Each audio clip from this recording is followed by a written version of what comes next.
What if I told you the best time to start a hobby farm is in your 40s? Stay tuned to find out why.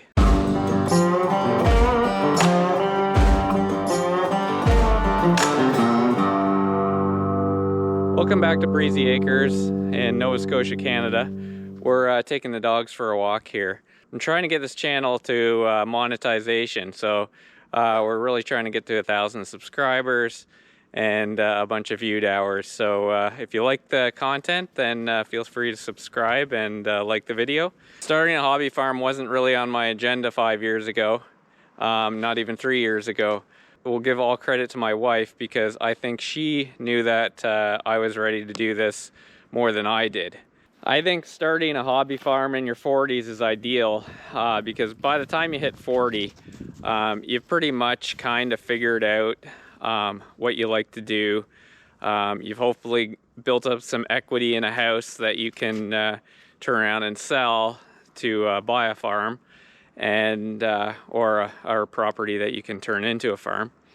Now, to be honest, when 5 or 7, I guess about 7 years ago, a couple years before we bought this farm, even in my early 40s, at that point we were living in a $30,000 rat-infested mobile home, and we dug our way out of that, and within 5 years we were living on this farm. So if you want to see kind of how we dug ourselves out of that, I'll put a link to a video on how we avoided bankruptcy by flipping a mobile home and turning it into a house, and that house we turned into this farm eventually. So even if you think you're not at the financial situation, you can do it in a few short years. And I'll tell you, it took me and our family a ton of work and a lot of sacrifice to kind of get things turned around, but it can be done. I'm gonna kind of go over the steps that we took to getting this hobby farm. And oh, here comes Rambo and Scarlett. So tip number 1 is deciding on whether or not you think you're capable of running and starting a hobby farm. To be honest, since I was a kid, I've always liked building stuff, from Legos to model kits. I started working on cars when I was in my teenage years, and I've always been building stuff. I have this need to fix or build stuff, and people that have that, I'm sure can attest to having that. You just have that weird need to do it, and I think my wife knows that, and that's that I can't just be content to sit there and do nothing because I go stir crazy. I would say that unless you have a love of the outdoors and you feel that need to build things, you love animals or you love gardening, you might want to just have some second thoughts about whether or not you really want to start a hobby farm, or if it's just something you really like watching on YouTube and watching other people do it, because it is a lot of work. And if you can't do stuff yourself, it's going to cost you a lot of money. I think after the last 15, 20 years of buying several houses and having to renovate them ourselves because that was the only way we could afford to do it, really prepared us for being able to tackle starting a hobby farm from scratch. So yeah, tip number 1 is make sure you feel like you are capable of starting the farm. You have the tools and talents to be able to build and fix stuff yourself, and you have a great love for the outdoors and animals and gardening and whatever you want to do on your farm. Step number 2 is be prepared to move, and I mean move across the country, because your residential house is not going to buy you a lot of land possibly in the province that you're in, or state if you're watching from the United States. But yeah, well, we lived in British Columbia, which was a very expensive province to live in. The housing costs are really high there, and any kind of land that you'd want to buy, even remotely close to a town, it's gonna cost you upwards of $1 million to $2 million just to get like 10 or 15 acres. So it was not gonna be possible there. So we decided as a family, but to be honest, it was my wife's idea again, that probably moving across the country to Nova Scotia, where houses cost roughly half or less of what they did in British Columbia, would be a lot smarter move. Now we did used to live in Ontario, so we knew what it was like living on the eastern half of Canada, but we'd never moved. I'd never even been to Nova Scotia before, so that it was a whole new experience for us. But what it did allow us is to sell that house in Kelowna, British Columbia, and then we could buy 40 acres here in Nova Scotia for like 2/3 of what our house sold for in British Columbia. So that was the way we were able to buy the land. We'd never be able to do it in British Columbia. It just wouldn't work.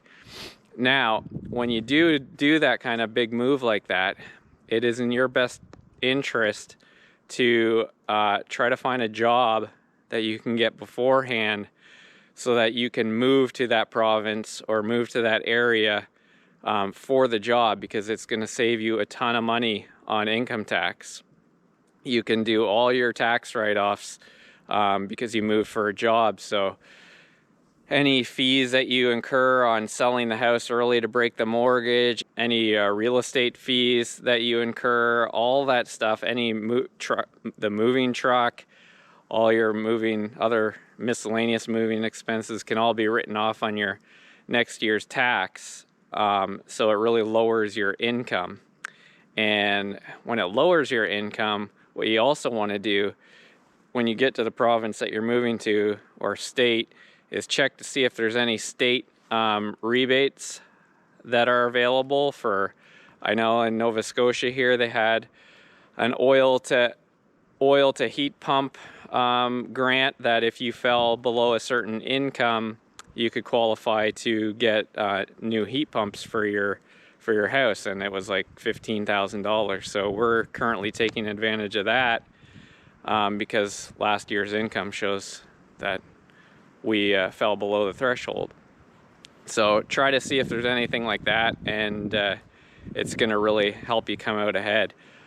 Now, you can do it another way, where you could stay in the province that you currently live in, or especially if you don't have a lot of equity in your house, or you just want to stay where your family is, that kind of thing. But it is going to probably entail that you're going to have to buy a property that's just acreage, or it has like an century-old house on there that needs a lot of work. And that's another way you can do it. It's not as hard. It's not impossible to do it that way, but we already lived in the rat-infested mobile home for 2 years, so we kind of wanted to move to a nicer house again. And the house actually we got on this property was 20, 30 years newer than the house we had in Kelowna. So it is a little easier to move to a cheaper area in the country, but you need work there too, because if this is just your hobby farm, you still need a job. That brings us to tip number 3. Tip number 3 is reduce your monthly expenses. The biggest monthly expense you're going to have is going to probably be your mortgage on your house. Your second biggest is your vehicles generally, and we eliminate our vehicle payments. We generally don't buy new vehicles because, to be honest, new vehicles are really expensive, and they're going to take up possibly $300 to $700 a month on your income. So that's a lot of stuff that you could be using towards building your farm out. So I've always been able to fix most of the issues with our vehicles, and I've learned more and more along the way. YouTube's a great resource for fixing vehicles. So generally our vehicles are 10 to 15 years old, and we buy them outright for usually less than $5,000 to $7,000, and then we don't have any payments on them.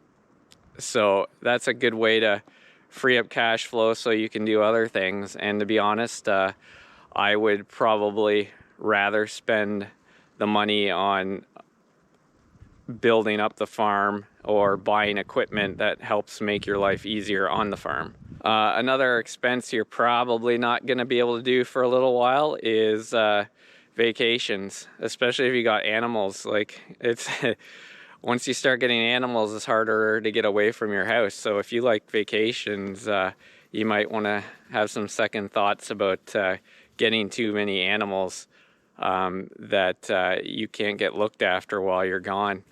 And vacations are expensive. That $10,000 you might spend on a vacation, that could buy a lot of fencing or a shelter for your animals. So you may not be able to do that for a little while you're getting your farm set up. Tip number 4 is don't be afraid to go in debt. If the debt is going to help you save your body on this farm, because you're going to be doing a lot of physical labor that maybe you're not used to, I would say getting something like a subcompact tractor is definitely a worthwhile investment. They're basically like the jackknife of farm machinery, though you can get attachments to do anything. And to be honest, if you're thinking, oh, I'll save some money and buy a 2 or 3 year old tractor, let me tell you that these things they retain their value. And I looked into doing that, but really I didn't want to use all my savings just to buy a tractor.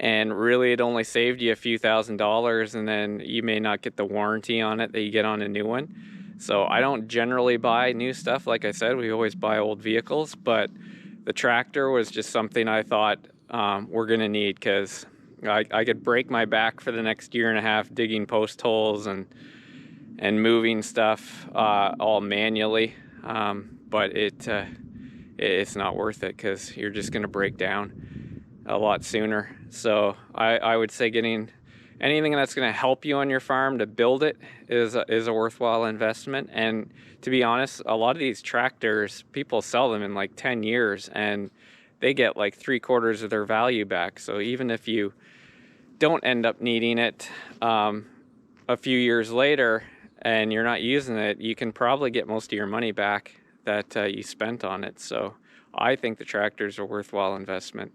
And for a small farm, it's probably the best piece of machinery you can get, because like I said, it just does everything. And that brings us to tip number 5, secondary income. Now, there's a ton of ways you can use your land or your machinery to create secondary income. I like as much passive income as I can get, something where it's not going to take us a ton of work, or it's at least going to be something I like doing. That I'd probably be doing on my farm anyway.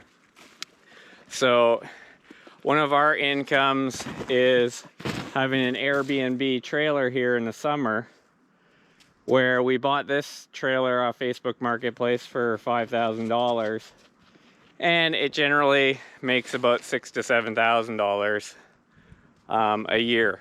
And this will be our 3rd year doing it come this summer, so we've already made money on this. Other options that you could do, if you had a section of flat land, you could also have people bring their RVs or their equipment that they need storage, and charge a monthly fee for that. That's basically like no work at all. You're just providing space. Another option might be cutting grass. I like cutting grass, so you're probably going to have a fairly large lawnmower for your property, so you could probably use that. If your neighbors needed somebody to mow their grass, you can offer to do that. Animals, if you're raising animals, there's always people looking for chickens and whatnot to buy. Although I would say don't go crazy on the farm animals, because you You want to do that when you first get out there, because you're like, oh, I got all this land, I get all these animals. But we made the mistake. We got sheep at first, and we didn't have the fencing to support them, so they kept escaping, so we had to get rid of the sheep. Yeah, so think those things out before you do them.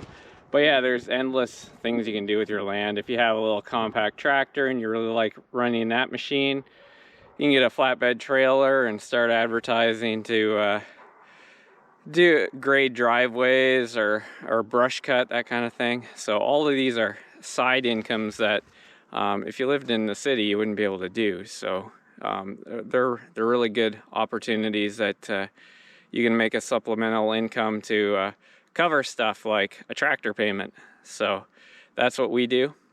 And you don't need to do these secondary incomes forever. You can just do them until you get the farm built the way you want. You get all your outbuildings that you want, and vehicles that you want, and machinery that you want. Attachments get pretty addictive for tractors, so you're always finding new attachments that you would like. But yeah, it only has to be temporary until you get your farm the way you want, and then you can just live off your regular income and enjoy your hobby farm.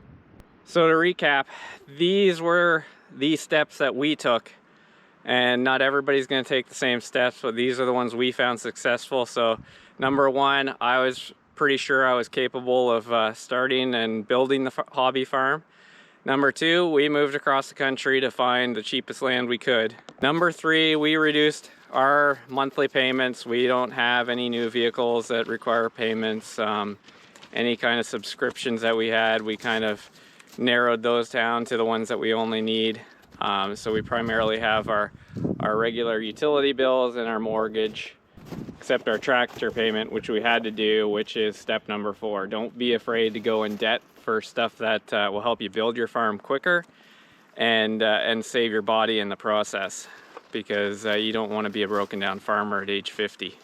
And number 5, we set up the Airbnb as a secondary income. And we have a few other ideas, like hopefully this channel will at some point make me some money, or make us some money, and with your help I can hopefully get it to do that.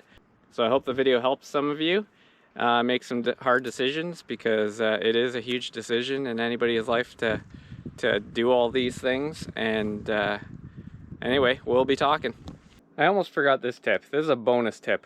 Aside from the tractor when you buy your farm, scour Marketplace or whatever, Craigslist, for any tools or machinery you need for your farm. It's way cheaper if you can find stuff used. And if you're building sheds or shelters for your animals, buy from local lumber mills that just do rough lumber. At least around here, that lumber is like half the price of the stuff in the big box store, so you can save a ton of money doing that. So that's just a little bonus tip.